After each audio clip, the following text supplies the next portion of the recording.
আমরা তো অনেক খেলা দেখি এবং বড়দের খেলা দেখে বেশি মুগ্ধ হই, আবার ছোটদের খেলাও দেখে মুগ্ধ হই। তবে এই ধরনের খেলা কিন্তু সচরাচর কোথাও পাবেন না।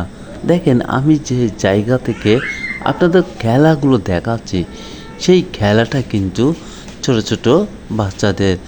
আর বাচ্চাদের খেলা তো ভুল থাকবেই।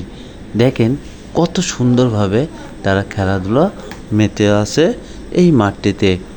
যদিও মাঠটি ছোট, তারপরেও আমাদের বাংলাদেশের খেলাগুলো কিন্তু যে জায়গায় বল থাকে সেখানে সবাই থাকে। অর্থাৎ একটা বল এক জায়গায় যদি থাকে সেখানে 22 জনকেই খুঁজে পাবেন।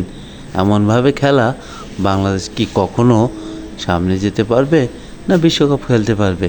কমেন্টের মাধ্যমে আপনারা মতামত প্রকাশ করে যাবেন, শেয়ার করে দেবেন সবাইকে দেখার জন্য।